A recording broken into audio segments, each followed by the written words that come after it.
Nagsimula ang pelikula sa isang lalaking nagngangalang Mr. Kim, isang dating ahente ng intelihensya ng North Korea na tumakas at ngayon ay lihim na namumuhay sa South Korea. Kasama niya ang kanyang nag-iisang anak na si Minji, at hirap sa buhay ang mag-ama. Nagtatrabaho si Mr. Kim sa siyang saving bank, habang high school student naman si Minji. Isang araw, biglang dinukot si Minji. Dahil wala na siyang ibang mapagpipilian, nagpasya si Mr. Kim na balikan ang mundong matagal na niyang iniwan at ipinangakong hindi na babalikan.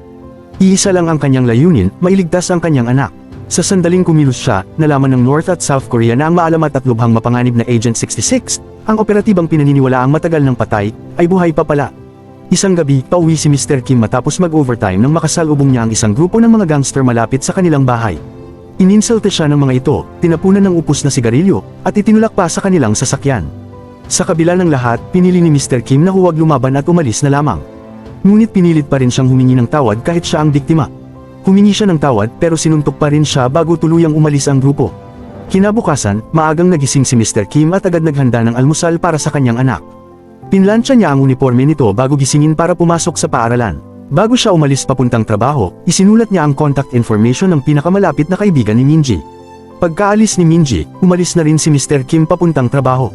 Habang nasa opisina, hindi niya maalis sa isip ang nangyari noong nakaraang gabi. Paulit-ulit itong bumabalik sa kanyang isipan kaya nagsimula siyang maghanap ng gamit para sa sariling depensa. Napansin niyo ng kanyang katrabahong si Miss Sang at tinanong kung bakit niya kailangan ng ganoong bagay. Sinabi ni Mr. Kim na kaarawan ng kanyang anak kinabukasan at balak niya itong regaluhan ng self-defense tool. Nagulat si Miss Sang at sinabi na mas mabuting tanungin muna niya ang anak kung ano talaga ang gusto nito kaysa bumili agad ng pangdepensa. Ipinaliwanag ni Mr. Kim na matagal nang nagtatampo si Minji sa kanya at ilang araw nang hindi nagsasalita. Nag-alok si Miss Sang na tulungan siyang pumili ng regalo dahil pupunta rin naman siya sa supermarket. Nangako siyang pipili ng isang magandang bagay na tiyak na magugustuhan ni Minji.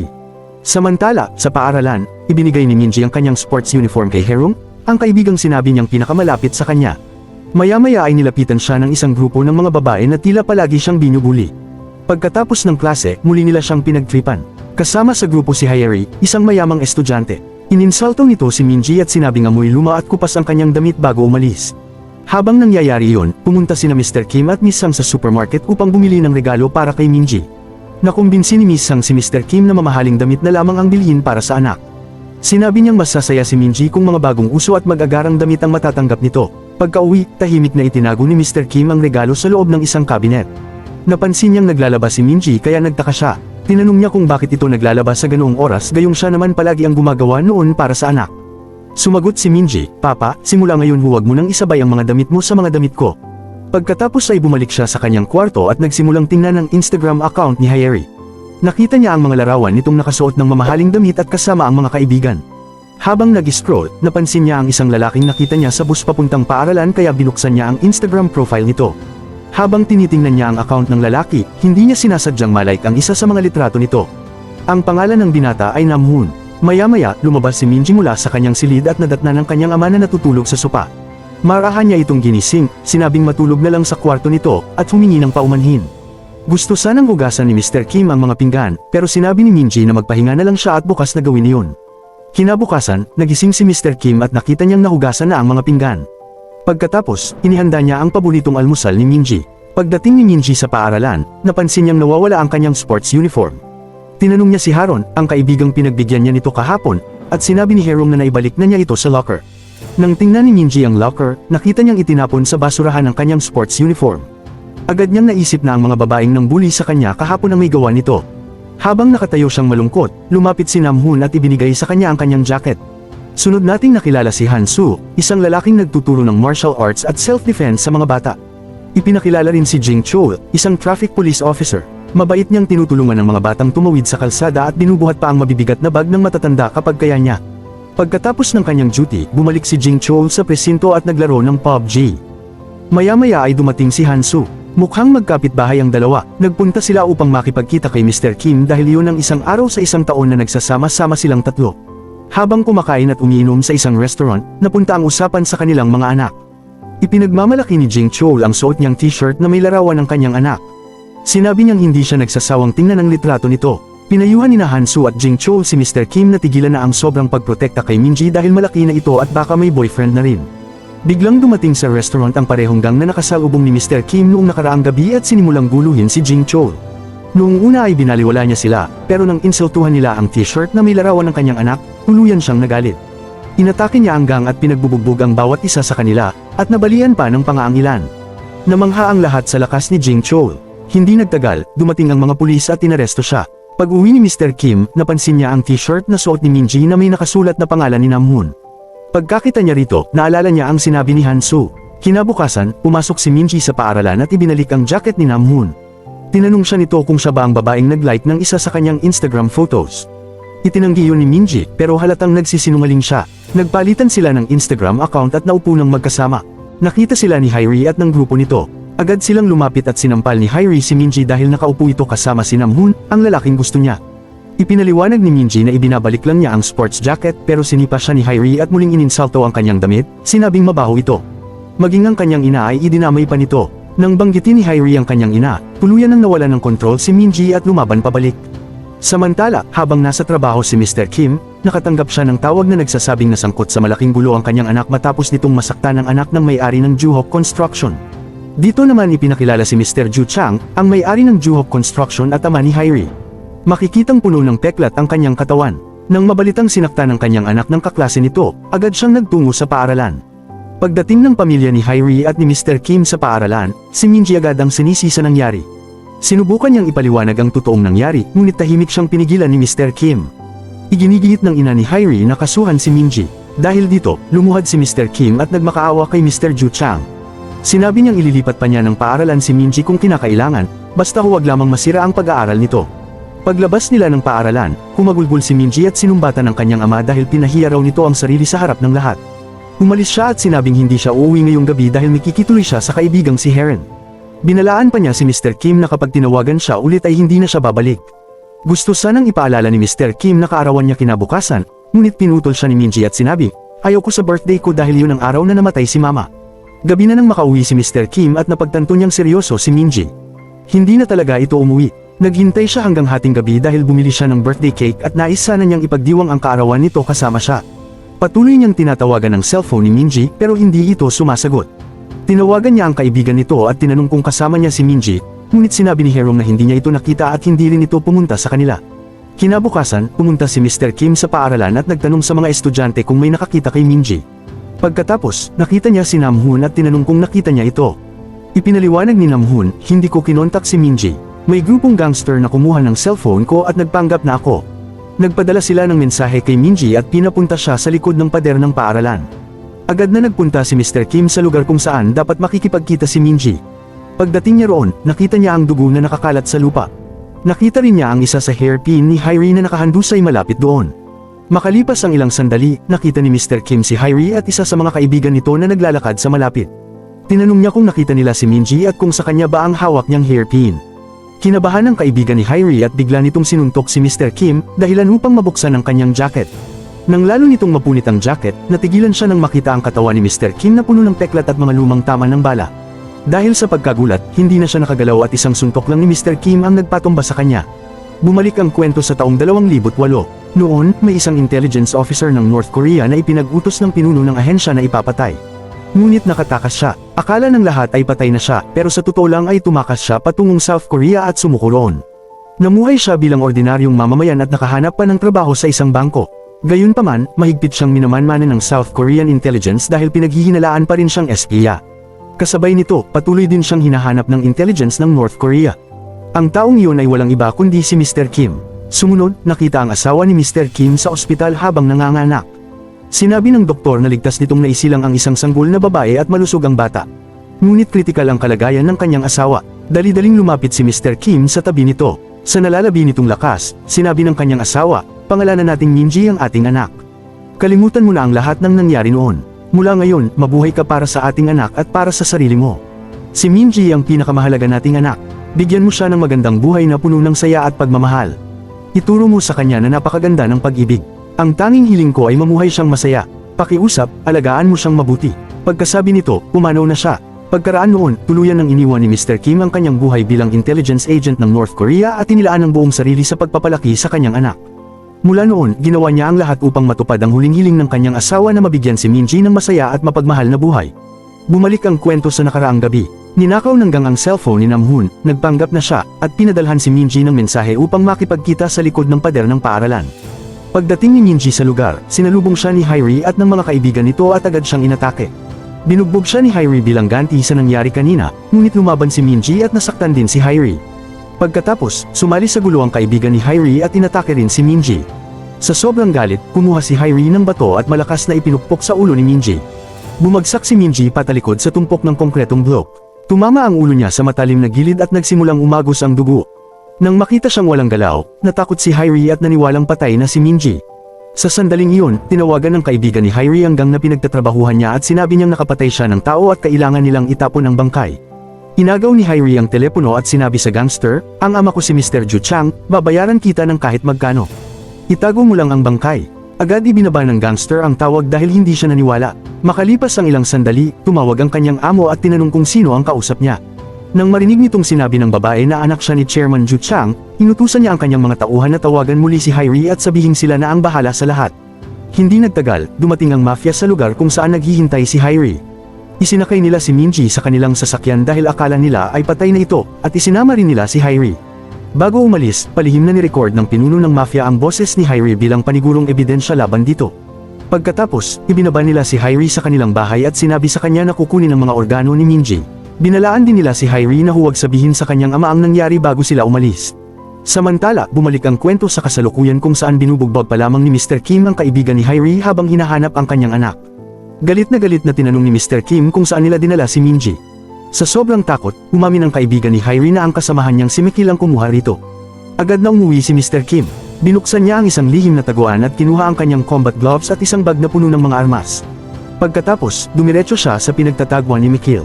Doon niya natuklasan na isa pala itong ilegal na operasyon kung saan kinukuha ang mga organo ng mga dinukot na estudyante. Hindi nagdalawang isip si Mr. Kim at nilabanan ang lahat ng taong naroon hanggang mapabagsak niya silang lahat. Samantala, nakakulong pa rin sina Jing Chol at Hansu sa presinto dahil sa marahas na away ni Jing Chol sa restaurant. Kasabay nito, natuklasan ng intelligence ng North Korea na buhay pa si Mr. Kim. Agad silang nagpadala ng isa sa dati nitong kasamahan upang hulihin siya. Nakumpirma rin ng intelligence ng South Korea na dating intelligence agent nga si Mr. Kim ng North Korea. Dahil alam nilang napakadelikado niya, inutusan nila ang kanilang mga tauhan na hulihin siya bago pa siya maunahan ng North Korea. Sa pinagtataguan ng gang, patuloy na binubugbog ni Mr. Kim ang mga miyembro nito. Napansin niya ang isang mensaheng dumating sa cellphone ni Minji. Galing yun sa mafia at inuutusan silang itapon ang bangkay. Agad niyang tinawagan ng numero ngunit walang sumagot. Binura rin ng mafia ang buong chat history bago pa siya makakuha ng anumang mahalagang impormasyon. Sa sobrang desperasyon at galit, muntik nang mapatay ni Mr. Kim si Mikil, ngunit dumating ang mga pulis. Samantala, hindi makatulog si Hairi buong gabi at lubhang natakot sa nangyari. Pumunta sa kanya ang kanyang ama at pinayuhan siya na huwag kailanman magpapaapi. Sa halip, dapat daw ay matakot sa kanya ang lahat upang walang mga ahas na lumapit. Bumalik ang kwento sa taong 2018 kung saan nalaman nating dating kasamahan ni Mr. Ju Chang ang pinuno ng mafia na si Mr. Yang, ngunit kalaunan ay naging matinding magkaaway ang dalawa. Samantala, nakipagkita ang pinuno ng intelligence ng North Korea sa opisyal na pinili niyang magpapatay kay Agent 66, si Mr. Kim. Sinabi niya rito na ipinagkanulo ni Mr. Kim ang kanyang bansa at pinatay pa ang tunay na Agent 66, na kapatid pala ng opisyal. Dagdag pa niya, mula ngayon, ikaw na ang magmamana ng codename na 66. Dalhin mo sa akin ang ulo ni Mr. Kim, ang lalaking nagpapanggap na tunay na 66, at ipagiganti mo ang iyong kapatid. Palihim na pumasok ang opisyal sa South Korea at agad sinimulan ang kanyang misyon na patayin si Mr. Kim. Ang una niyang pinuntahan ay ang presinto kung saan nakakulong si Jing Chol. Tinutukan niya ito ng baril at tinanong, nasaan si Mr. 66? Upang mailigtas ang sarili, ibinigay ni Jing Chol ang address ni Mr. Kim. Pagkaalis ng opisyal, tumakas si Jing Chol sa kustodiya upang balaan ang kanyang kaibigan. Samantala, inilabas ng mga tauhan ng mafia si Minji mula sa sasakyan upang itapon ang kanyang bangkay. Ngunit doon nalaman na buhay pa pala si Minji. Biglang gumalaw ang kanyang kamay, patunay na nakaligtas siya. Kasabay nito, nahuli ng mga ahente ng South Korea si Mr. Kim at sinimulan siyang imbestigahan. Tumanggi siyang sagutin ang kanilang mga tanong. Biglang tumunog ang kanyang cellphone. Nang makita niyang si Minji ang tumatawag, agad niyang inatake ang mga opisyal, inagaw ang telepono, at sinagot ang tawag, ngunit walang nagsasalita sa kabilang linya. 5 buwan bago ang mga pangyayaring ito, habang nasa klase si Minji, hiniram ni Herong ang kanyang cellphone. Nang makita nitong lumang modelo pa ang gamit ni Minji, kinutya niya ito at sinabing lahat ng kaklase nila ay may bagong cellphone samantalang siya ay luma pa rin ang gamit. Pag-uwi ni Minji ng gabing iyon, malungkot niyang sinabi sa kanyang ama na ayaw na niyang gamitin ang lumang cellphone at humiling siya ng bago. Kinabukasan, habang naghahanda siya para sa paaralan, nakita niya ang isang bagong cellphone sa mesa. Labis siyang natuwa at ipinakita nito kung gaano kahalaga kay Mr. Kim ang kaligayahan ng kanyang anak. Sa kasalukuyan, nakatanggap muli si Mr. Kim ng tawag mula sa numero ni Minji, ngunit wala pa ring sumagot. Dahil sa galit, tumakas siya mula sa presinto kaya nagsagawa ng malawakang paghahanap ang mga pulis sa buong lungsod. Samantala, nalaman nating lihim na nagtatrabaho si Misang para sa intelligence ng South Korea. Nakatanggap siya ng utos na hanapin si Mr. Kim. Nabunyag din na ang kapitbahay ni Mr. Kim ay isa ring intelligence agent. Nakatanggap ito ng parehong utos at agad naghanda upang sumama sa paghahanap. Hindi nagtagal, halos lahat ng pulis ay ipinakalat upang tugisin si Mr. Kim. Samantala, napansin ni Mr. Ju Chang na matagal nang hindi pumapasok si Hairi at takot na takot itong lumabas ng bahay. Inutusan niya ang isa sa kanyang pinagkakatiwalaang tauhan na imbestigahan ang lahat ng taong nakakausap ni Hairi online. Habang sinusuri nila ang mga mensahe nito, natuklasan nilang nakikipag-usap si Hairi sa isang gangster at hinihiling dito na patayin si Minji. Nakakita pa sila ng mga litrato nilang dalawa.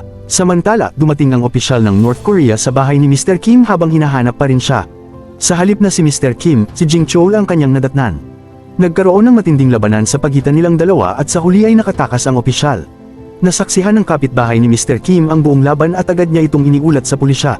Sinabi niyang may ahente mula sa North Korea na humahabol kay Mr. Kim at ipinaalam din niyang nasa bahay ni Mr. Kim si Jing Chol. Habang tinutunto ng pulisya ang lokasyon ni Mr. Kim, natuklasan nilang nasa isang taekwondo training center siya kung saan nagtuturo si Hansu sa mga bata. Nalaman din nilang dati palang magkakasama sa trabaho sina Hansu, Mr. Kim, at Jing Chol. Sa training center, hiniling ni Mr. Kim kay Hansu na tulungan siyang hanapin si Minji. Sinabi rin niyang hinahabol siya ng mga pulis kaya kailangan nilang umalis agad. Habang naghahanda si Hansu, dumating ang mga pulis. Nakipaglaban sina Mr. Kim at Hansu sa mga opisyal at matagumpay na nakatakas. Pagkatapos, magkasama silang bumiyahe habang sinusundan ng lokasyon kung saan huling ginamit ang cellphone ni Minji. Habang naghahanap sila, tumawag si Jing Chol. Binalaan niya si Mr. Kim na may opisyal mula sa North Korea na naghahanap sa kanya at pinagsabihan siyang mag-ingat. Ipinaliwanag ni Hansu na dinukot si Minji at sinusubukan nilang mahanap ito. Sumagot si Jing Chol, sabihin mo kung nasaan kayo. Tutulungan ko kayong hanapin siya. Sinabi ni Hansu na susunduin nila siya sa daan. Samantala, nakipagkita ang sekretarya ni Mr. Ju Chang sa sugatang gangster na kasabwat ni Hairi. Tinanong niya ito kung ano ang nangyari at kung sino ang bumugbog sa kanya ng ganoon kalubha. Ipinaliwanag ng gangster na isang lalaking puno ng peklat ang umatake sa kanya habang hinahanap ang kanyang anak. Umamin din siya, lahat ng ito ay dahil kay Hairi. Nangako siyang babayaran ako kapag pinatay ko ang babaeng yun. Iniulat ng sekretarya ang lahat kay Mr. Ju Chang. Nang marinig ang katotohanan, iniutos niya, burahin ninyo ang lahat ng ebidensya. Huwag ninyong hayaang may magturo sa aking anak. Pagkatapos, pinatay ng sekretarya ang gangster upang mapatahimik ito. Samantala, pumunta ang opisyal ng North Korea sa paaralan ni Minji upang maghanap ng impormasyon tungkol sa kanya. Pinalibutan siya ng mga lalaking estudyante dahil inakala nilang ordinaryong tao lamang siya, ngunit madali niya silang natalo. Sa huli, sinabi ng isa sa mga estudyante na wala na si Minji sa paaralan at binanggit na may malapit itong kaibigan na maaaring may alam kung nasaan siya. Palihim na nilapitan ng opisyal si Herong at tinanong, sabihin mo kung nasaan ang kaibigan mo. Sa halip, ibinigay lamang ni Herong ang numero ng cellphone ni Minji. Agad na sinimulan ng opisyal na subaybayan ang lokasyon nito. Samantala, dumating sina Mr. Kim at Hansu sa lugar kung saan huling ginamit ang cellphone ni Minji. Natuklasan nila ang isang pinagtatagwan ng mga gangster. Inatake ng isa sa mga gangster si Mr. Kim ngunit mabilis siyang natalo. Sa sobrang takot, dinala niya si Mr. Kim sa loob. Doon nila nakita ang leader ng gang na nagpapahinga habang nasa bulsa nito ang cellphone ni Minji, walang kamalay-malay sa haharapin niya. Agad na nakilala ni Mr. Kim ang cellphone ng kanyang anak. Sinubukan siyang pigilan ng mga gangster ngunit isa-isa niya silang tinalo ng walang kahirap-hirap. Sa labas naman, pinabagsak ni Hansu ang natitirang mga gangster. Sinunggaban ni Mr. Kim ang leader ng gang at tinanong kung saan niya nakuha ang cellphone ni Minji. Sa halip na sumagot, tinukso siya ng gangster. Sinabi nito, kilalang-kilala ko ang babaeng yun. Masaya kami kagabi. Dinilaan pa niya ang larawan ni Minji sa cellphone upang lalo pang galitin si Mr. Kim.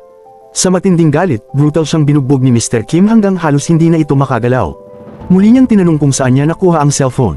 Sa wakas ay umamin ng gangster na ninakaw ng ilang miyembro ng kanilang gang ang cellphone mula sa isang walang laban na lalaki at ipinagpalit iyon sa isang bote ng alak.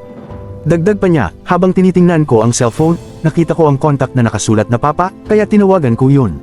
Tinanong ni Mr. Kim kung may iba pang tumawag. Sumagot ang gangster, tumawag din si Herong. Nabasa ko rin ang lahat ng mensahe nila. Doon ko napagtanto na hindi pala mabuting kaibigan si Herong. Lagi niyang sinasamantala ang anak mo. Nang marinig yun, naalala ni Mr. Kim na sinabi ni Minji na makikitulog siya kay Herong. Naalala rin niya ang lahat ng pagkakataong binubuli ang kanyang anak sa paaralan. Puno ng guilt at lungkot, natahimik siya. Sinabi ni Han-soo, hindi makakatulong ang pagkalungkot. Ipagpatuloy natin ang paghahanap kay Minji. Sa sandaling iyon, dumating ang opisyal ng North Korea. Itinutok niya ang baril sa ulo ni Mr. Kim at sinabi, sa wakas, nakita rin kita. Bumalik ang kwento sa taong 1997 sa North Korea at ipinakita kung paano sinamantala ni Commander Ron ang mga batang ulila. Tinipon niya ang mga bata sa ampunan at sinabi, kung handa kayong ipagtanggol ang ating bansa laban sa mga kaaway, sumama kayo sa akin. Kabilang sa mga batang iyon si Mr. Kim na binigyan ng codename na 73 at si Yang na binigyan ng codename na 66. Sumailalim sila sa matinding pagsasanay militar ng walang pahinga hanggang sa maging mga elite intelligence agent. Makalipas ang ilang taon, habang isinasagawa nila ang isang assassination mission sa South Korea, nagkamali ang operasyon at nagkaroon ng malaking pagsabog. Namatay si Agent 66 sa pagsabog ngunit nakaligtas si Mr. Kim. Muling ipinakita ang masakit na sandali ng iwan ni Agent 66 ang kanyang nakababatang kapatid na umiiyak habang nagpapaalam sila sa isa't isa.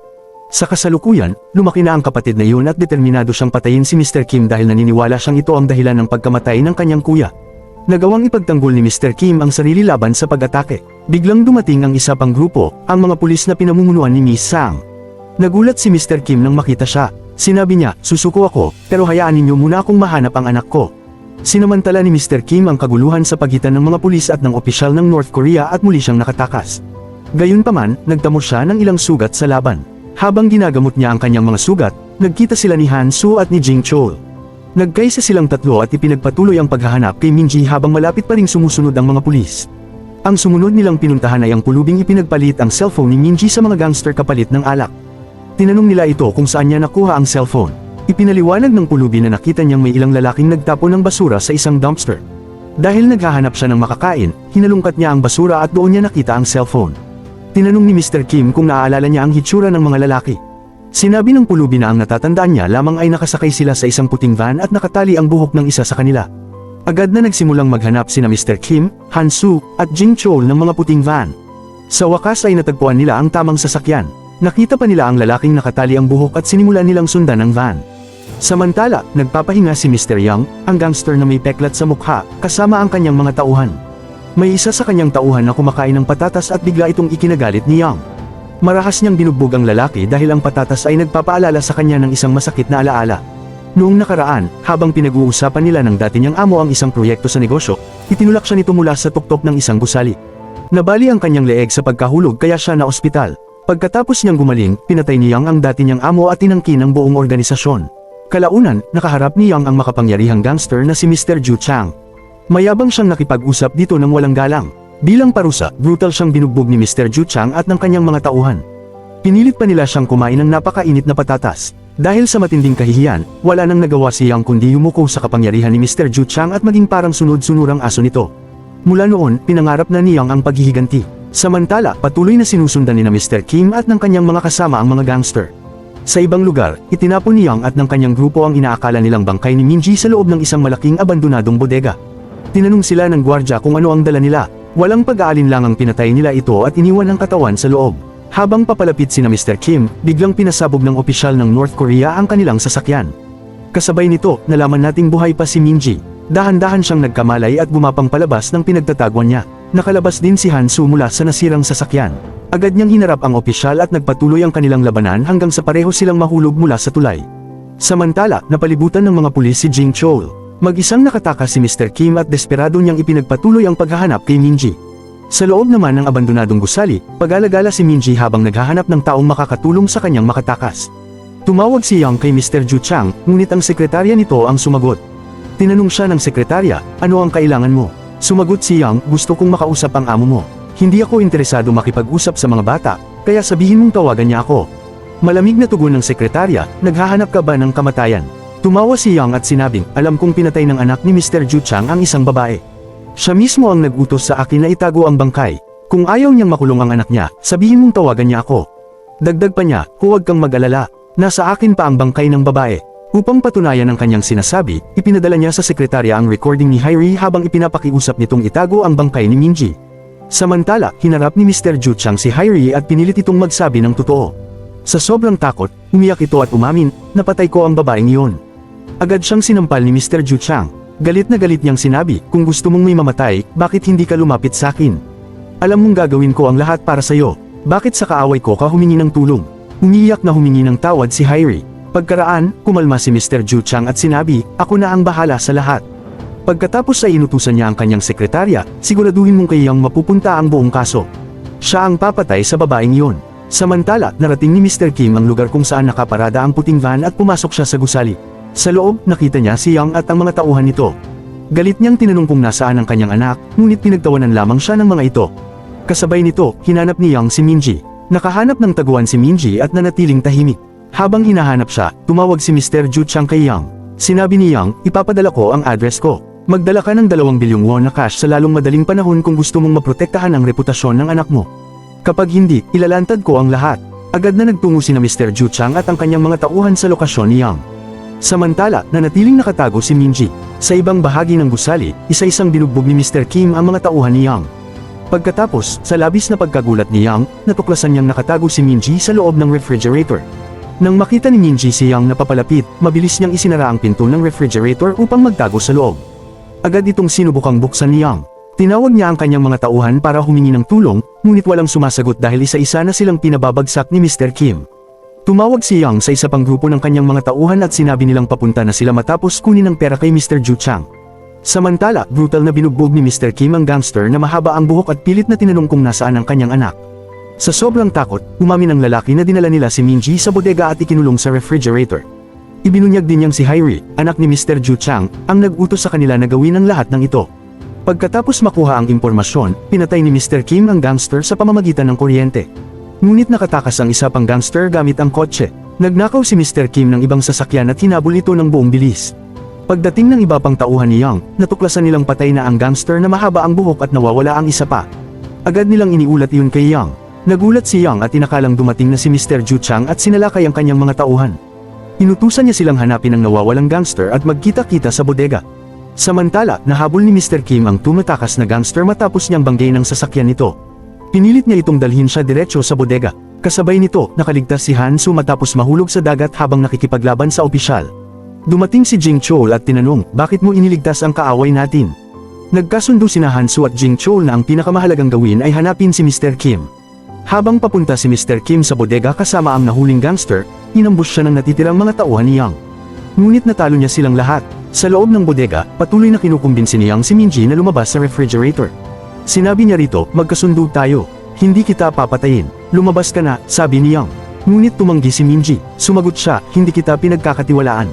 Ang gusto ko lang makita ay ang tatay ko." Malamig na tugon ni Yang, "Kung ganoon, mamamatay ka sa lamig sa loob ng refrigerator." Matapos talunin ang natitirang mga gangster, pinilit ni Mr. Kim ang kanyang bihag na dalhin siya kay Minji. Ngunit biglang binangga ng opisyal ng North Korea ang sasakyan ni Mr. Kim. Muli silang nagkaharap at nagsimula na naman ang matinding labanan. Sinabi ni Mr. Kim, "Umalis ka na.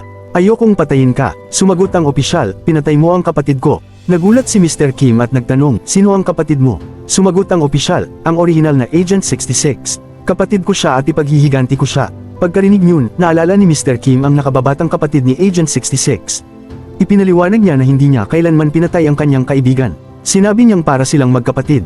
Ikinwento niya kung paano sila ipinadala sa isang misyon kung saan napatay si Agent 66 dahil sa pagsabog. Sa sobrang pagsisisi, gusto na ring mamatay ni Mr. Kim noon, ngunit bago mawala ng buhay si Agent 66 ay hiniling nitong ipagpatuloy niya ang kanyang buhay. Pagkatapos noon, nahulog si Mr. Kim sa kamay ng militar ng South Korea. Halatang nayayanig ang opisyal matapos marinig ang katotohanan. Samantala, nananatiling nakakulong si Minji sa loob ng refrigerator at nanginginig sa matinding lamig. Naalala niya ang huling pagkakataong sinigawan niya ang kanyang ama at ang mensahe nitong paghingi ng tawad. Nangako siya sa sarili na mabubuhay siya at makakabalik ng ligtas sa kanyang ama. Patuloy na nagbabantay si Yang habang bumubuhos ang malakas na ulan sa labas. Lumapit ang isa sa kanyang sugatang tauhan at sinabi nitong sinalakay ng ama ni Minji ang kanilang pinagtataguan bago ito bumagsak. Nagulat si Yang at dali-daling pinuntahan si Minji. Paglapit niya, bigla siyang hinampis ni Minji sa leeg gamit ang metal na bakal. Habang tulala si Yang, nakatakas si Minji at pinatay pa ang sugatang gangster bago siya tuluyang gumapang palayo habang halos hindi na makatayo. Samantala, hindi pa rin naniniwala ang opisyal ng North Korea sa kwento ni Mr. Kim at ipinagpatuloy ang pakikipaglaban. Sa wakas ay sinabi ni Mr. Kim, "Maniwala ka man o hindi, nasa iyo na iyon. Hindi ko pinatay ang kapatid mo. Pinagtaksilan din ako ni General Ray." Ipinaliwanag niya ang lahat ng nangyari at idinagdag, "Bago mamatay si Agent 66, sinabi niyang ipagpatuloy ko ang buhay ko. Iyon din ang sinasabi ko sa iyo ngayon." Pagkasabi niyon, umalis si Mr. Kim. Habang naglalakad siya, naalala niya ang huling hiling ng kanyang asawa, na protektahan si Minji anuman ang mangyari. Samantala, patuloy na naglalakad si Minji sa paligid habang takot na takot at desperadong naghahanap ng paraan upang makatakas. Ang tanging pag-asa niya ay makita muli ang kanyang ama. Maya-maya, napansin niya si Mr. Ju Chang at ang mga tauhan nito na papasok sa bodega kaya agad siyang nagtago. Kasabay nito, dumating si Mr. Kim sa bodega at inakalang bangkay na lamang ng kanyang anak ang matatagpuan niya roon. Habang naghahanap siya, napansin niya ang mga salitang isinulat ni Minji sa lupa. Nakasulat doon, "Sorry Papa." Nang mapagtanto niyang buhay pa ang kanyang anak, muling nabuhay ang kanyang pag-asa. Agad siyang tumakbo palabas habang paulit-ulit na tinatawag ang pangalan ni Minji. Ngunit dahil sa malakas na ulan, hindi siya marinig ni Minji. Mula sa itaas ay nasilayan ni Mr. Kim ang kanyang anak at agad niya itong hinabol. Samantala, nakaligtas ang opisyal ng North Korea matapos mahulog sa dagat. Ipinaalam sa kanya na nakatakas sina Han Su at Jing Chol. Sa sobrang galit, nilapitan niya si Miss Sang na nagabot ng kanyang maliit na bag. Nang buksan niya ito, natuklasan niyang ninakaw ang lahat ng kanyang pera at mga bank card. Sa ibang lugar naman, masayang ginagastos ni Jing Chol ang ninakaw na pera sa mamahaling mga gamit. Tinawagan pa niya si Han Su at niyaya itong magkita sa isang mamahaling restaurant. Samantala, nagkamalay si Yang. Dumating ang mga tauhan ni Mr. Ju Chang at malupit siyang pinarusahan sa pamamagitan ng pagbunot sa kanyang mga ngipin. Sinabi ni Yang na nakatakas ang babae. Agad nilang sinimulang hanapin si Minji. Patuloy na tumatakbo si Minji sa kalsada at desperadong nagpapara ng mga sasakyan upang humingi ng tulong. Samantala, tinawagan ni Mr. Kim si Miss Sang at sinabi rito ang kalsadang kinaroroonan niya. Hiniling niyang alamin ang lahat ng sasakyang dumaan sa lugar at suriin ang mga CCTV sa paligid. Nangako siya, "Hanapin mo ang anak ko at susuko ako." Ipinaabot ni Miss Sang ang kahilingan ni Mr. Kim sa kanyang commander. Noong una ay ayaw maniwala ng commander. Sinabi niyang, "Paano tayo magtitiwala sa isang lalaking nagtaksil sa sariling bansa?" Iginiit ni Miss Sang na nagsasabi ng totoo si Mr. Kim at ipinaliwanag niya mas kilala niya ito kaysa kanino man. Sa huli ay pumayag ang commander at inutusan ng kanyang mga tauhan na hanapin agad si Minji upang makausap ito at malaman pa ang tungkol kay Mr. Kim. Sinimulan ng mga opisyal na suriin ang CCTV footage at hindi nagtagal ay natukoy nila ang sasakyang sumundo kay Minji. Bumalik ang kwento sa taong 2006 nang bumisita sa North Korea ang anak na babae ng Pangulo ng Estados Unidos. Dahil nangangambang baka dukutin siya ng Al-Qaeda, inatasan si Mr. Kim na protektahan siya habang nasa hotel. Ipinartner siya kina Jing Chol at Han Su sa misyong iyon. Doon unang nagkakilala ang tatlo at mula noon ay naging matalik silang magkakaibigan. Sa kasalukuyan, matapos makatakas mula sa refrigerator, nakatayo si Minji sa gilid ng kalsada at desperadong nagpapara ng mga sasakyan. May isang kotse na huminto, ngunit pagpasok niya ay natuklasan niyang sasakyan iyon ni Mr. Ju Chang. Malamig itong ngumiti at sinabing, "Kusang dumating ang biktima, ang swerte ay pumapanig pa rin sa akin." Samantala, natukoy ng militar ng South Korea ang lokasyon ni Minji at naghanda silang salakayin ng Juhok Construction kung saan ito nakakulong. Palihim na kinontak ni Miss Sang si Mr. Kim at sinabi ang eksaktong lokasyon ni Minji. Agad na nagnakaw ng motorsiklo sina Mr. Kim at Han Su at mabilis na nagtungo sa Juhok Construction. Samantala, dinala ni Mr. Ju Chang si Minji sa gusali ng kanyang kumpanya at inutusan ng mga empleyado na palitan ang damit nito. Pagkatapos ay kinausap niya si Minji at mahinahong nagtanong kung paano nagsimula ang lahat at kung bakit ito nag-iisa sa kalsada. Ipinaliwanag ni Minji na nagising siya sa loob ng refrigerator at nakatakas mula sa isang lalaking may dalang kutsilyo. Nakiusap siya na tawagan ng kanyang ama, ngunit tumanggi si Mr. Ju Chang. Sa halip ay sinabi nito, "Gusto kang patayin ng anak ko." Bilang ama, tungkulin kong protektahan siya. Sinubukan ni Minji na tumakas ngunit nahuli siya ng mga gwardya. Kumuha si Mr. Ju Chang ng hiringgilya at naghanda siyang patayin si Minji. Sa mismong sandaling iyon, tumunog ang doorbell. Dumating ang commander ng militar kasama ang kanyang mga sundalo at puwersahan silang pumasok sa Juhok Construction. Inutusan ni Mr. Ju Chang ang kanyang mga tauhan na itago si Minji bago niya tawagan ang direktor ng intelligence ng South Korea. Pumasok ang commander sa opisina ni Mr. Ju Chang at hiniling na ibigay agad si Minji. Binyantaan pa niya ito. Biglang inatake ng mga gwardya ni Mr. Ju Chang ang mga sundalo at nagkaroon ng matinding labanan. Samantala, dumating sina Mr. Kim at Han Su sa labas ng Juhok Construction at minamasdan ng lahat mula sa malayo. Napansin nila si Miss Sang at isa pang opisyal na dati nang tumulong sa kanila na palihim na pumasok sa underground parking ng kumpanya. Kasabay nito, nakatanggap ng agarang tawag ang commander mula sa direktor ng intelligence na nag-uutos na umalis agad sila sa ari-arian ni Mr. Ju Chang. Wala siyang nagawa kundi umatras kasama ang kanyang mga tauhan, ngunit may isang sasakyang militar na naiwan. Samantala, lihim na iniligtas ni Miss Sang at ng iba pang opisyal si Minji mula sa parking area at dinala siya sa commander. Isinakay si Minji sa sasakyang militar at dinala patungo sa isang military base. Ninakaw ni Mr. Kim ang isa sa mga sasakyang militar at tinawagan ang cellphone ni Minji. Ngunit ang commander ang sumagot. Nagmakaawa si Mr. Kim, "Huwag ninyong saktan ang anak ko. Ibalik ninyo siyang ligtas at susuko ako." Pagkatapos ay dumiretso siya sa military base. Samantala, nakauwi na sa wakas si Jing Chol. Laking gulat niya nang makitang naghihintay na sa bahay ang kanyang asawa na isang police captain. Ipinaliwanag nitong bigla siyang umuwi dahil pinaghihinalaan niyang may ibang babae si Jing Chol. Dali-daling ipinaliwanag ni Jing Chol ang lahat at sinabing tinutulungan lamang niya si Mr. Kim na iligtas ang dinukot nitong anak. Nang makumbinsi ang kanyang asawa na nagsasabi siya ng totoo, hiniling nitong ipagluto siya ng paborito niyang pagkain. Pagkatapos noon, pinayagan siya ng kanyang asawa na umalis at ipagpatuloy ang pagtulong kay Mr. Kim. Sa sobrang tuwa, pumasok si Jing Chol sa kanyang lihim na silid ng mga armas kung saan nakatago ang napakarami niyang baril at bala. Kumuha siya ng ilang baril at naghanda bago umalis. Samantala, dumating ang commander at ang kanyang mga tauhan sa military base kasama si Minji. Hindi nila alam na nakasabit si Han-Soo sa ilalim ng kanilang sasakyan sa buong biyahe at palihim silang sinundan papasok ng base. Kasabay nito, tinipon ng direktor ng intelligence ng South Korea ang napakaraming sundalo at nagtungo sa military base upang ulihin sina Minji at Mr. Kim. Natuklasan ni Han-Soo ang silid kung saan nakakulong si Minji. Nagkunwari siyang sundalo, tahimik na pinatulog ang isa sa mga bantay, at ninakaw ang access card nito. Pagkapasok niya sa loob, kumuha siya ng tali at isang bote ng tubig. Gumapang siya sa mga ventilasyon sa kisame at ibinaba ang basang tali sa electrical control room upang magdulot ng short circuit. Samantala, nagising si Minji sa isang nakakandadong interrogation room na napapalibutan ng mga surveillance camera. May boses na nagsalita mula sa mikropono at nagtanong kung ano ang alam niya tungkol sa kanyang ama. Sinabi ng commander na si Mr. Kim ay isang intelligence agent ng North Korea na matagal nang pinaghahanap. Tinanong niya kung bakit siya dinukot ni Mr. Ju Chang at kung ano ang gusto nito sa kanya. Ikinwento ni Minji ang lahat mula sa simula. Sinabi niyang nagsimula ang problema matapos siyang makipag-away sa anak ni Mr. Ju Chang. Ikinwento niya ang paghampas ni Hyrie ng bato sa kanya, ang paggising niya sa loob ng refrigerator na napapalibutan ng mga akala niyang bangkay, at ang kanyang pagtakas. Matapos marinig ang buong kwento, natigilan ng commander. Sinabi niya, ibig sabihin, ang espiya na nagtatago sa loob ng napakaraming taon ay nagpakita lamang dahil nakipag-away ang kanyang anak sa isang kaklase. Bigla siyang nakatanggap ng balitang dumating na ang direktor ng intelligence. Agad niyang inutusan ng kanyang mga tauhan na ilipat si Minji sa ibang silid. Mula sa kisame, nakita ni Han-Soo si Minji habang inilalakad sa pasilyo. Nang mailagay si Minji sa panibagong silid, tahimik siyang tinawag ni Han-Soo mula sa kisame. Nagulat si Minji, tumangala, at nagsabing, Uncle Han-Soo, bakit kayo nandito? Sumagot si Han-Soo, mamaya ko na ipapaliwanag ang lahat. Tinulungan niya si Minji na umakyat sa kisame at magkasama silang gumapang sa ventilasyon. Habang tumatakas sila, nagliyab ang electrical system at tumunog ang fire alarm sa buong gusali. Bumaba sila mula sa kisame, ngunit bago pa sila makatakas ay napalibutan sila ng mga sundalo na nakatutok ang mga baril. Natigilan sa takot si Minji. Bumulong si Han-Soo, kapag umabot ang bilang ko sa 3, tumakbo ka papunta sa pinto. Sa mismong sandaling iyon, sumulpat si Jing Chol at nagpaputok ng blankong bala na nagdulot ng makapal na usok. Nawalan ng paningin ng mga sundalo. Tumakbo sina Han-Soo at Minji patungo sa sasakyan ni Jing Chol, ngunit ayaw bumukas ng pinto. Maya-maya ay napagtanto ng mga sundalo na blankong bala lamang ang pinaputok ni Jing Chol kaya agad silang nagpaputok ng tunay na bala. Matapos ang ilang sandali ng putukan, itinaas ni Jing Chol ang kanyang mga kamay at sinabing sumusuko na sila. Nahuli silang 3, biglang narinig nila ang sigaw ng direktor ng intelligence, ibaba ninyong lahat ang inyong mga armas.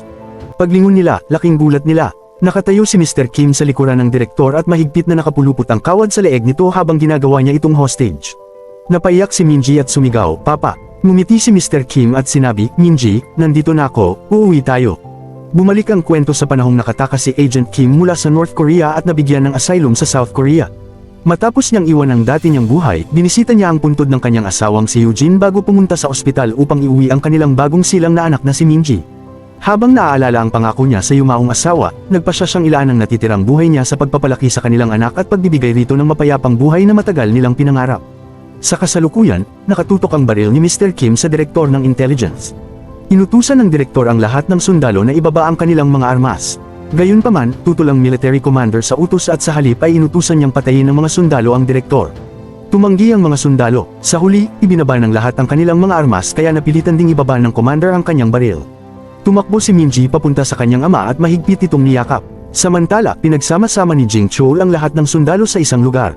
Naglagay siya ng landmine sa harap nila at nagbabala na kapag may gumalaw ay pasasabugan niya iyon. Kinuha niya ang susi ng sasakyan ng military commander bago sila umalis sa base. Nanatiling hindi gumagalaw ang mga sundalo at ang kanilang commander dahil naniniwala silang totoong bomba iyon. Habang papaalis sila, hinarang sila ni Miss Sang at ng isa pang opisyal. Ngunit nang makita nilang hostage ni Mr. Kim ang direktor ng intelligence, pinayagan nila silang makaalis. Nangako si Mr. Kim na kapag nailigtas niya ang kanyang anak ay susuko siya. Umalis ang grupo sakay ng sasakyan. Habang bumibiyahe, napansin ni Minji kung gaano kalubha ang mga sugat ng kanyang ama. Si Mr. Kim naman ay nag-aalala lamang kung nasaktan ba si Minji. Puno ng pagsisisi, humingi ng tawad si Minji at sinabing siya ang dahilan ng lahat ng nangyari. Maya-maya, huminto sila sa isang restaurant upang kumain. Hindi nila alam na minamanmanin sila ng isa sa mga bodyguard ni Mr. Ju Chang. Nakatanggap ito ng utos na hulihin sina Mr. Kim at Minji. Pagkalabas nila ng restaurant, biglang pinalibutan ng 3 malalaking truck ang kanilang sasakyan. Napilitang huminto ang kotse nila, binuhat ito, at isinilid sa loob ng container ng isa sa mga truck. Nalito silang lahat dahil hindi nila alam kung sino ang dumukot sa kanila at kung saan sila dadalhin. Mabilis na bumaba si Jing Chol, ngunit nakita niyang nakasilyo na sa loob ng container ang kanilang sasakyan. Pagkatapos ay pinapasok ng gas ang container upang mawalan sila ng malay. Nahimete si Minji, nagkunwari ring nawala ng malay sina Mr. Kim, Han-soo, at Jing Chol. Nang buksan ng mga kidnappers ang pinto ng container, agad tumalon palabas sina Mr. Kim at Han-soo at binugbog ang lahat ng umatake sa kanila. Samantala, lumapit ang bodyguard ni Mr. Ju Chang kina Jing Chol at Minji. Mabilis na itinago ni Jing Chol si Minji bago hinarap ang bodyguard. Kasabay nito, inutusan ng bodyguard ang driver ng truck na umalis agad dahil nasa loob pa si Minji. Pagkakita ni Mr. Kim sa umaandar na truck, mabilis niya itong hinabol. Umakyat siya sa matarik na bahagi ng kalsada at tumalon papunta sa gumagalaw na truck. Nakipaglaban siya sa driver hanggang sa maaga niya ang kontrol sa sasakyan. Samantala, nakipaglaban ng brutal si Jing Chol sa bodyguard. Sa bandang huli ay naglabas ng kutsilyo ang bodyguard, ngunit nanaig si Jing Chol at itinapon ito mula sa umaandar na truck. Natulala ang bodyguard at nagtaka kung saan nanggaling ang 3 lalaking napakahusay lumaban. Sa ibang lugar, tinalo ni Han-soo ang natitirang mga tauhan ni Mr. Ju Chang at itinapon sila sa hukay na sila mismo ang naghukay. Matapos silang muling magsama-sama, nalaman ni na Mr. Kim at Jing Chol na lahat ng umatake sa kanila ay tauhan ng Juhok Construction at si Mr. Ju Chang mismo ang nagutos nito. Agad silang nagnakaw ng isa pang sasakyan at nagtungo sa mansyon ni Mr. Ju Chang. Samantala, kausap ni Mr. Ju Chang ang kanyang anak nang mabalitang natalo ang kanyang elite bodyguard. Labis siyang nagulat. Sa mismong sandaling iyon, dumating si Mr. Kim sa bahay ni Mr. Ju Chang. Sinabi niya kina Jing Chol at Han-soo, protektahan ninyo si Minji. Ang gagawin ko ngayon ay isang bagay na tanging magulang lamang ang makagagawa. Tinalo niya ang lahat ng gwardya at sa pilitang pumasok sa loob. Nagulat si Mr. Ju Chang at nagtanong kung isa ba si Mr. Kim sa mga maalamat na special agent. Pagkatapos ay inalok niya si Mr. Kim ng napakalaking halaga ng pera kapalit ng pagtatrabaho para sa kanya. Nangako siyang magiging ligtas si Minji kapag pumayag ito, ngunit nagbanta siyang sasaktan niya ang bata kapag tumanggi. Kalmadong sumagot si Mr. Kim, tama ka. Mas mahalaga sa akin ang kaligtasan ni Minji kaysa sa kahit ano. Kaya kailangan kitang patayin. Pagkasabi nito ay brutal niyang binugbog si Mr. Ju Chang. Sinubukan man itong lumaban, wala itong nagawa laban kay Mr. Kim, ang maalamat na ahenteng kinatatakutan ng North at South Korea. Matapos siyang bugbugin ng husto, kinaladkad siya ni Mr. Kim palabas ng bahay. Bago niya tuluyang patayin si Mr. Ju Chang, bumaba si Minji sa sasakyan at sumigaw, "Papa, sandali." Tumakbo siya papunta sa ama at nakiusap na patawarin ito. Sinabi ni Mr. Kim kay Mr. Ju Chang, "Kung gusto mong mabuhay, humingi ka ng tawad sa anak ko." Lumuhad si Mr. Ju Chang at hinawakan ang mga paa ni Minji. Nagmamakaawa niyang sinabi, "Patawarin mo ako at patawarin mo rin ang anak kong si Hairi." Nakakatawa mang isipin, inulit niya ang mismong mga salitang minsang ginamit ni Mr. Kim nang magmakaawa ito sa kanya noon. Pinili ni Minji na patawarin siya. Iniwan ng grupo si Mr. Ju Chang na bogbog ngunit buhay pa. Pagkalipas ng 4 na oras, nakatayo pa rin ng hindi gumagalaw ang mga sundalo sa harap ng landmine. Nang dumating ang inaasahan nilang oras ng pagsabog, sabay-sabay silang sumubsob sa lupa. Walang nangyari. Doon lang napagtanto ng mga sundalo na peke pala ang landmine at si Jing Chol mismo ang naghanda nito. Samantala, magkasamang ipinagdiwang ni na Mr. Kim at Minji ang kaarawan nito sa kanilang bahay. Sa labas, tahimik na pinalilibutan ng mga sundalo ang bahay habang hinihintay ang pagsuko ni Mr. Kim. Nagmakaawa si Minji sa kanyang ama na tumakas, ngunit sa halip ay sinabi ni Mr. Kim ang buong katotohanan. Sinabi niya, "Minji, galing ako sa North Korea. Nabuhay ako sa karahasan at digmaan, pero nangako ako sa iyong ina na iiwan ko ang lahat ng iyon at gugugulin ko ang natitirang buhay ko sa pagbibigay sa iyo ng masayang buhay." Tinanong ni Minji kung ano ang ugali ng kanyang ina. Magmahal na ikinwento ni Mr. Kim ang lahat tungkol kay Eugene. Pagkatapos ay tinanong ni Minji kung kailan silang tatlo muling magsasama. Malungkot na sinabi ni Mr. Kim na matagal pa iyon mangyayari. Nangako si Minji na maghihintay siya hanggang sa makabalik ang kanyang ama. Pareho silang napaiyak. Ibinigay ni Mr. Kim ang regalong inihanda niya para sa kaarawan ni Minji. Bilang kapalit, ibinigay ni Minji ang guhit na ginawa niya para sa kanyang ama. Pagkatapos nilang maghapunan, tahimik na umalis si Mr. Kim sa bahay habang umiiyak pa rin silang dalawa. Sa labas, mapayapa siyang sumuko sa mga sundalo. Ang huli niyang pakiusap ay, "Pakiusap, protektahan ninyo ang anak ko at panatilihin ninyo siyang ligtas." Inaresto ng mga awtoridad sina Mr. Kim, Han-soo, at Jing Chol at dinala silang lahat sa kulungan. Nang gabing yun, mag-isang naiwan si Minji sa bahay habang umiiyak at binubuksan ang regalong iniwan ng kanyang ama at tinitingnan ng guhit ng kanilang pamilya. Samantala, pinayuhan si Mr. Ju Chang na ipadala si Hairi sa ibang bansa. Halatang may binabalak pa rin siya. Sa kabilang banda, habang nakakulong si Mr. Kim, dumating ang mga opisyal sa kanyang selda at sinabing ililipat siya sa ibang pasilidad. Tinurukan siya ng pamputulog at dinala sa isang nakakatakot na interrogation facility kung saan malulupit na tino-torture ang mga bilanggo. Lumapit ang isang gwardya na may hawak na nagliliyab na bakal at nakangising nagsabing, "Welcome home, Mr. 66." Ipinakita kung paano brutal na pinahirapan si Mr. Kim upang pilitin siyang umamin kung bakit niya ipinagkanulo ang kanyang bansa. Kahit hindi na niya matiis ang sakit, tumanggi siyang umamin. Tinanggap niya ang bawat parusa hanggang sa mawalan siya ng malay. Nang magkamalay siya, pinatay niya ang kanyang interrogator at tumakas mula sa torture chamber.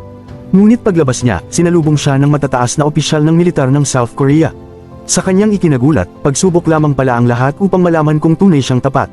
Dahil napatunayan niya ang sarili, nasiyahan ng mga opisyal sa resulta. Inalok nila siya ng isang huling misyon. Kapag matagumpay niya itong natapos, makakamit niya ang kalayaan, bagong pagkakakilanlan, at pagkakataong mamuhay ng payapa kasama ang kanyang anak. Tinanggap ni Mr. Kim ang misyon. Ipinaliwanag ng commander na may mataas na opisyal ng North Korea na tumakas at kasalukuyang nagtatago sa China.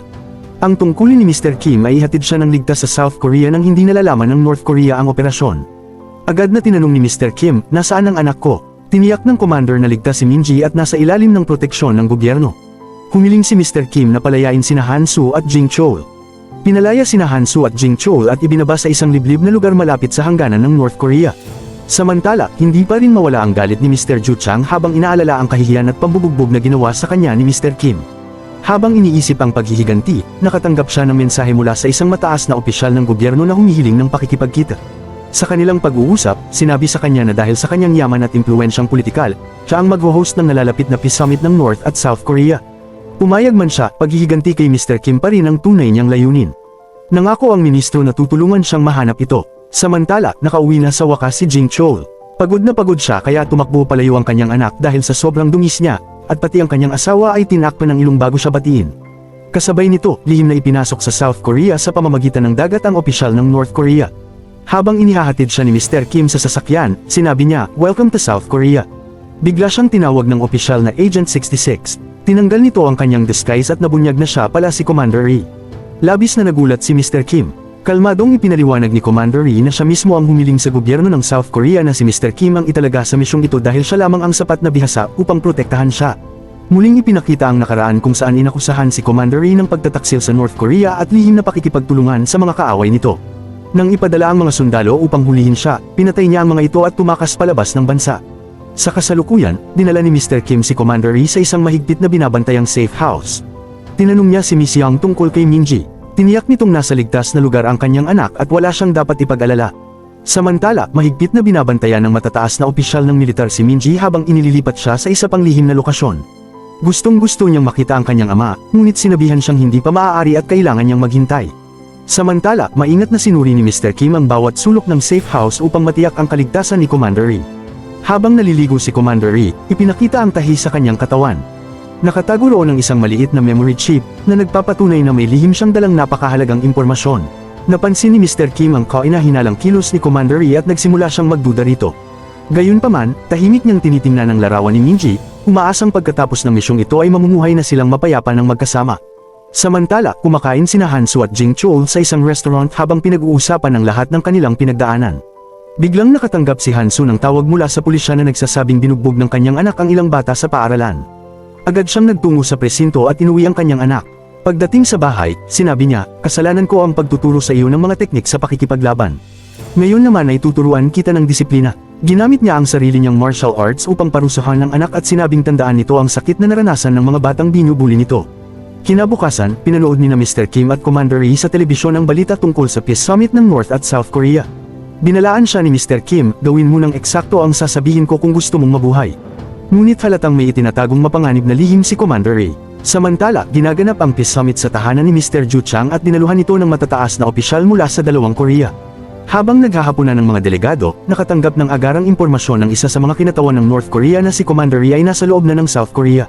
Agad siyang umalis sa summit at inutusan ang kanyang mga sundalo na hulihin si Ri sa lalong madaling panahon. Sa kanyang pag-alis, nakasalubong niya si Mr. Ju Chang. Tinanong siya ni Ju Chang, "Hinahanap mo ba ang opisyal na tumakas mula sa North Korea?" Nagulat ang kinatawan at nagtanong kung paano niya iyon nalaman. Ibinunyag ni Ju Chang na hinahanap din niya si Mr. Kim na siyang nagpoprotekta kay Ri. Dinala niya ang kinatawan sa kanyang opisina, inalok ito ng malaking halaga ng ginto, at sinabing, dalhin mo sa akin si Mr. Kim ng buhay. Samantala, dumating ang mga tauhan ng North Korea sa safe house ni Commander Ri. Nang mapansin ni na Mr. Kim na papalapit ang mga sundalo, agad silang naghanda sa pagtakas. Ginising nila si Commander Ri at umalis bago pa salakayin ng bahay. Palihim na itinago ni Mr. Kim si Ri sa isang lihim na bahagi ng bahay kaya naniwala ang mga sundalo na nakatakas ito sa sakay ng sasakyan ni Miss Sang. Hinabol ng mga sundalo si Miss Sang. Pagkatapos nito, inilabas ni Mr. Kim si Ri sa pinagtataguan at nagtanong, bakit ka gustong makuha ng buhay ng North Korea? Iniwasan ni Commander Ri ang sagot. Muli silang sumakay sa sasakyan. Makalipas ang ilang sandali, tumawag si Miss Sang at nag-alok na ipaalam sa pulisya ng South Korea ang kanilang lokasyon. Agad tumanggi si Mr. Kim at sinabing, huwag mong sabihin kanino man kung nasaan tayo. Aatakihin tayo sa oras na malaman nila ang lokasyon natin. Samantala, ipinaalam ng kinatawan ng North Korea kina Ju Chang at sa mga opisyal ng South Korea na nakatakas sina Mr. Kim at Commander Ri. Galit na galit ang kinatawan at iniutos na hanapin sila agad. Iminungkahi ni Ju Chang na baguhin nila ang kanilang estratehiya. Hindi nagtagal, inutusan ng isang commander ng militar ng South Korea na hulihin sina Ri at Mr. Kim, at agad nitong ipinakalat ang kanyang mga tauhan upang hanapin sila. Samantala, dinala ni Mr. Kim si Commander Ri sa bahay ni Han Soo at Jing Chol. Nagulat ang dalawa nang makita si Ri dahil dati silang magkakasamang nagsilbi sa North Korea. Nagbiro si Ri, dapat ninyo akong salubungin. Dumating lang ako ng mas huli kaysa sa inyo. Kahit magaan ang biro nito, hindi pa rin nagtitiwala si Mr. Kim sa kanya. Hindi nagtagal ay dumating ang mga sundalo ng South Korea sa bahay. Nagulat ang commander nang makitang maraming dating ahente ng North Korea ang magkakasama. Ipinahayag niya, kayong lahat ay ibabalik sa inyong bansa. Pagkatapos ay hinarap niya si Mr. Kim at sinabing, nabigo ang misyon mo. Isuko mo ang iyong mga armas. Nagalit si Mr. Kim. Malamig na sagot ng commander, kapag tumanggi ka, mawawala sa iyo ang anak mo. Nang makita ni Mr. Kim si Minji sa surveillance camera, bumigat ang kanyang dibdib. Nang maunawaan niyang ginagamit si Minji laban sa kanya, napilitan siyang isuko ang kanyang mga armas at muling naramdaman na ipinagkanulo siya. Kinabukasan, nakipagkita si Ju Chang sa isa sa kanyang impormante at inutusan itong alamin ang lahat tungkol kina Han Soo at Jing Chol. Samantala, sa Peace Summit, ipinaalam sa Prime Minister ng South Korea na tumangging bumalik sa negosasyon ng kinatawan ng North Korea. Personal siyang nakipagkita rito at tinanong kung bakit nito iniwan ang usapan. Galit na sagot ng kinatawan, pinagtaksilan ninyo kami. Lihim ninyong tinulungan ng isa sa aming opisyal na tumakas. Wala ng negosasyon. Dahil dito, iniutos ng Prime Minister na arestuhin sina Mr. Kim at Commander Ri. Kinumpista ng mga sundalo ng South Korea ang mga armas ni Mr. Kim at sinabing nabigo ang kanyang misyon. Kasabay nito, lihim na nakipagkita si Mr. Ju Chang sa kinatawan ng North Korea. Nabunyag na si Ju Chang pala ang nagmanipula sa lahat mula sa simula at siya rin ang naglagay kay Mr. Kim sa patibong. Inutusan niya ang kinatawan na hulihin si Mr. Kim sa lalong madaling panahon. Sa huli, ibinigay ng militar ng South Korea sina Mr. Kim at Commander Ri sa mga awtoridad ng North Korea. Isinakay sina Mr. Kim at Commander Ri sa magkahiwalay na sasakyan at dinala palayo. Sa ibang lugar, labis na nalungkot sina Han Soo at Jing Chol nang malaman nilang ibinalik na sa North Korea ang kanilang kaibigan. Habang pinag-uusapan nila kung paano siya ililigtas, napansin nilang naiwan ni Mr. Kim ang kanyang cellphone. Agad silang nagpasyang ibalik yun at umalis sakay ng kanilang sasakyan. Samantala, iniulat ng mga sundalo ng North Korea sa kanilang pinuno na naibigay na nila si Agent 66 kay Mr. Ju Chang habang ibinabalik naman nila si Commander Ri. Makalipas ang ilang sandali, ibinaban nila si Commander Ri mula sa sasakyan at binaril habang nire-record ang pagpatay gamit ang kamera. Samantala, dinala si Mr. Kim kay Mr. Ju Chang. Sarkastikong sinabi ni Mr. Kim, ikaw pala ang tanga na ipinadala sa akin ng North Korea. Galit na sumagot si Ju Chang, ikaw ang tunay na tanga, ang nagtaksil sa sarili niyang bansa. Agad niyang sinimulang bugbugin ng walang awa si Mr. Kim at hinampas pa ito ng baril sa mukha. Lumaban si Mr. Kim. Sa sandaling iyon, dumating si Jing Chol upang tulungan siya. Sinubukan ni Ju Chang na tumakas gamit ang kanyang sasakyan ngunit nadatnan niyang naghihintay na sa kanya si Han Soo. Mabilis siyang nahuli. Sinabi ni Mr. Kim kay Jing Chol na naniniwala siyang buhay pa si Commander Ri. Pinilit ng grupo si Ju Chang na sabihin kung nasaan si Ri. Dahil wala nang magawa, pumayag si Ju Chang at dinala sila sa lugar. Samantala, nag-iisang nasa loob ng isang ligtas na silid si Minji at patuloy na nag-aalala para sa kanyang ama. Sa kabilang banda, dinala ng mga sundalo ng North Korea ang katawan ni Commander Ri sa hotel kung saan nanunuluyan ang kinatawan ng North Korea. Ngunit pagpasok nila sa silid, nabunyag na buhay pa pala si Ri. Peke lamang ang buong pagbitay dahil lihim siyang nakasuot ng bulletproof vest. Sinabi ng kinatawan, matagal kitang hinahanap. Akala ko ibibigay mo ang lahat ng ating lihim sa kaaway. Inutusan niya ang kanyang mga tauhan na punuin ng tubig ang bathtub upang pahirapan si Commander Ri. Samantala, nakipagkita sina Mr. Kim at ang kanyang grupo kay Miss Sang. Sinabi niya na nakita niyang may mga sundalo ng North Korea na nagdala ng napakabigat na sako papasok sa hotel. Agad na napagtanto ni Mr. Kim na si Commander Ri ang nasa loob nito. Sinabi rin ni Miss Sang kung saang palapag nakatira ang mga sundalo ng North Korea at ipinaliwanag ang security system ng hotel. Pagkatapos, pinilit ng grupo si Ju Chang na sabihin kung paano sila makakapasok ng palihim sa hotel upang mailigtas si Commander Ri. Binyantaan nila siyang papatayin kapag tumanggi siya. Ibinunyag ni Ju Chang na may lihim na pasukan sa likod ng hotel na walang surveillance camera at ginawa bilang emergency exit para sa mga VIP guests. Hindi siya pinagkatiwalaan ni Jing Chou kaya humingi ito ng patunay. Ibinigay ni Ju Chang ang kanyang personal access card. Mabilis na gumawa ang grupo ng plano kung paano papasok sa hotel, ililigtas si Commander Ri at tatakas, gagamit ng truck sa operasyon. Nagtago si Han Su sa loob ng truck habang naghahanda ang iba. Pagdating nila sa pasukan ng hotel, hinarang sila ng mga gwardya. Ngunit nang makita nilang kasama nila si Ju Chang, pinapasok nila ang lahat. Hindi nila alam na minamasdan sila mula sa itaas ng nakababatang kapatid ni Agent 66. Pinilit ng grupo si Ju Chang na buksan ang bawat security door hanggang makarating sila sa pribadong opisina nito. Habang pinag-uusapan nila ang operasyon, dumating ang isang empleyado ng hotel na may dalang inumin para kay Ju Chang. Tahimik na pinabagsak ni Mi Sang at Jing Chou ang empleyado, kinuha ang uniforme nito, at ikinulong siya sa opisina. Tinalian din nila si Ju Chang bago simulan ng misyon. Umakyat si Mr. Kim habang pumwesto naman ang iba. Samantala, dumating sa labas ng hotel ang Peking delivery truck. Nagkunwaring empleyado ng hotel si Mi Sang na naghahatid ng pagkain at kumatok sa pinto ng mga gwardya ng North Korea. Sa pagbukas nila ng pinto, agad sumugod ang grupo at nagsagawa ng sorpresang pag-atake. Agad nilang sinuri ang mga surveillance camera at natukoy ang silid kung saan pinahihirapan si Commander Ri. Ipinaalam nila ito kay Mr. Kim na tahimik na pumasok sa silid. Mula sa labas, narinig ni Mr. Kim ang kinatawan ng North Korea na nagsasabing, "Wala akong pakialam kung nagtaksil ka man o hindi. Sabihin mo kung nasaan ang 8 milyong dolyar na ninakaw mo sa operasyon sa South Korea. Ibigay mo ang card at ipapadala kita sa ibang bansa upang mamuhay roon." Sumagot si Commander Ri, "Itinago ko ang card sa China. Hindi ko yun ibibigay kailanman." Sa sobrang galit, naghanda ang kinatawan na patayin siya. Bago pa niya magawa yun, biglang pumasok si Mr. Kim, pinatay ang kinatawan, at iniligtas si Commander Ri. Kasabay nito, nagsimula ring umatake sina Han Su at Jing Chou at pinabagsak ang mga gwardya ng North Korea. Samantala, napansin ni Miss Sang na nabunyag na ang kanilang operasyon. Agad niyang pinatay ang lahat ng surveillance camera bago tumakas. Pagdating ng mga sundalo ng North Korea, pinutol nila ang lahat ng komunikasyon ni Mr. Kim at ng kanyang grupo. Sa kabila nito, ipinagpatuloy nila ang misyon. Pagkatapos, pinatay ng mga sundalo ang kuryente ng gusali. Patuloy na sinubukan ni Mr. Kim na mailabas si Commander Ri. Samantala, naghihintay pa rin sa labas ng hotel ang driver ng truck.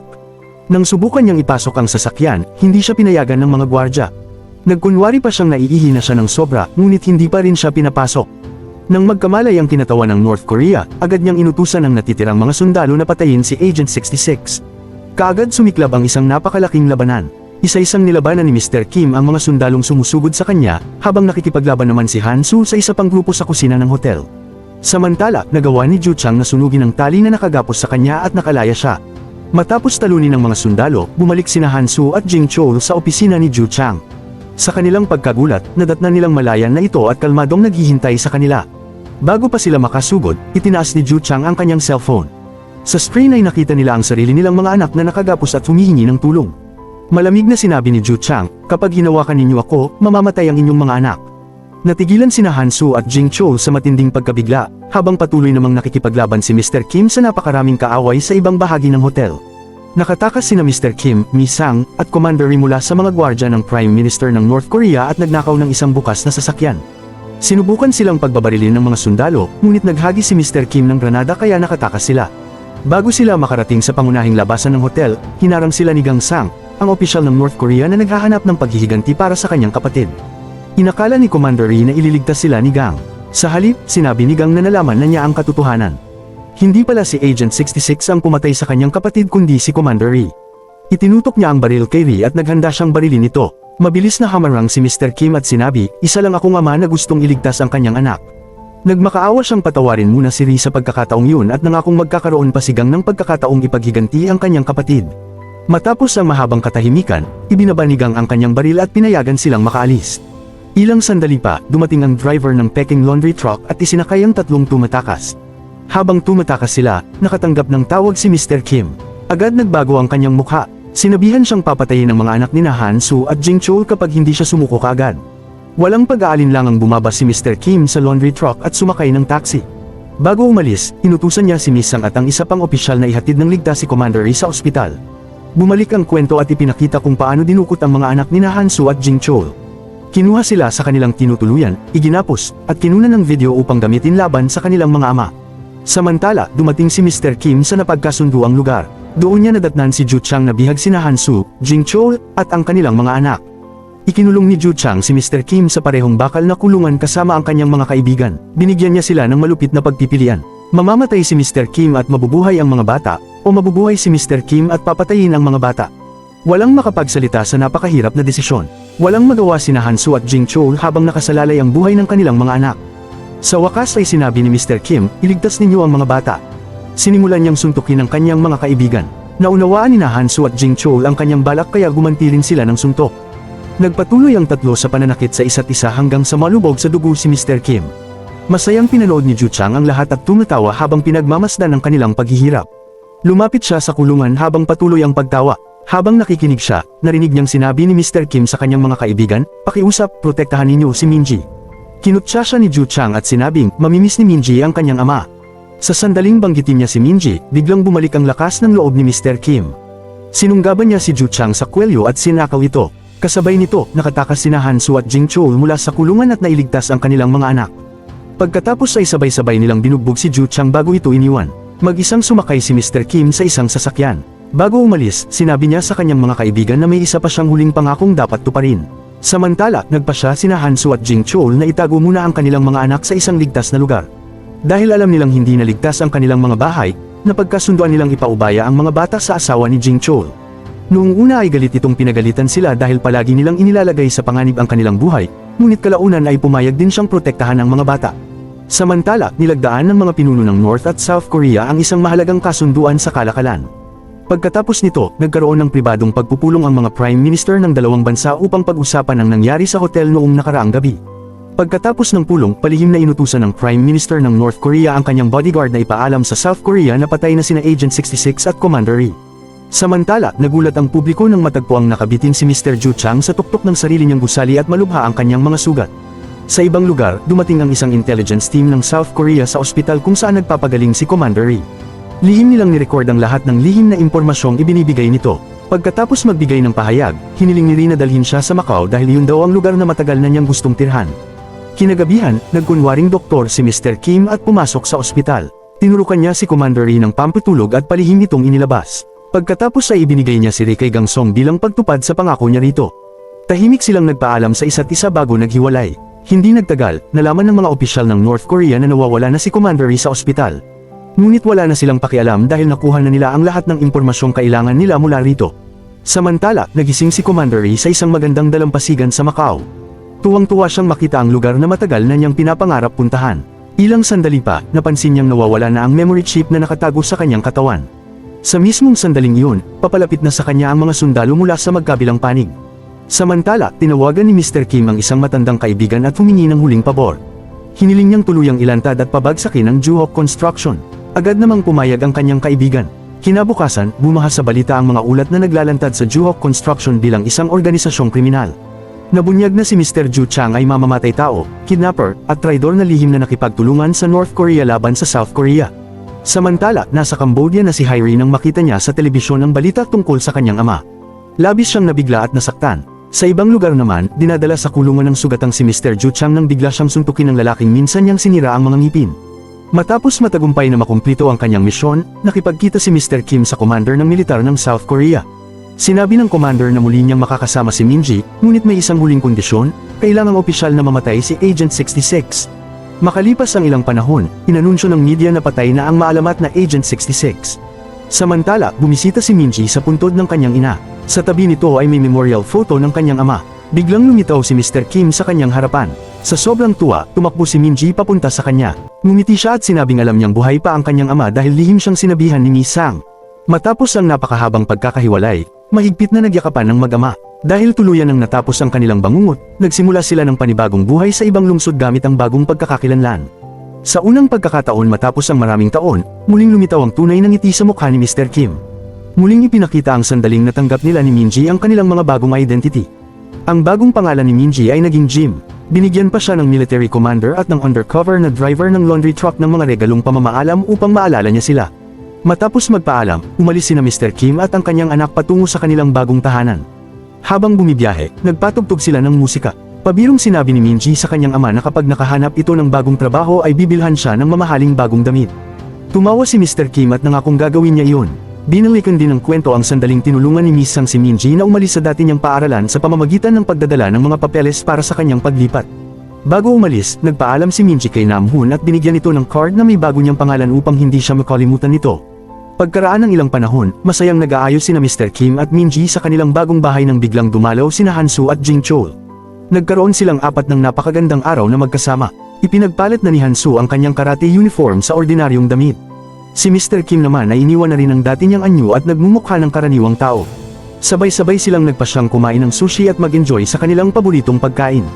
Nagsimula si Minji ng panibagong buhay, bagong paaralan, bagong pangalan, at bagong simula. Ang hindi nagbago ay ang walang hanggang pagmamahal at pag-aaruga ng kanyang ama sa kanya. Naging malapit na kaibigan din niya si Miss Sang. Samantala, bumili rin sina Mr. Kim, Jingchul, at Hansu ng mga bagong salamin. Bumalik si Jingchul sa kanyang trabaho bilang traffic officer at muling tumutulong sa mga batang ligtas na tumawid sa kalsada. Nagpatuloy naman si Hansu sa pagtuturo ng karate. Nagsimulang magtrabaho si Mr. Kim para sa kaibigang tumulong sa pagbagsak ng Juhok Construction. At nang sa wakas ay matagpuan ng lahat ang kapayapaan at makapagsimula ng bagong yugto ng kanilang buhay, dito nagtatapos ang napaka-intense na kwento, at kung natapos mo ang recap na to, huwag kalimutan mag-iwan ng like at komento sa ibaba, at kung bago ka pa lang sa ating channel, pindutin ang subscribe button para ganahan tayo gumawa ng napakagandang recap gaya nito. Maraming salamat sa panunood, hanggang sa susunod.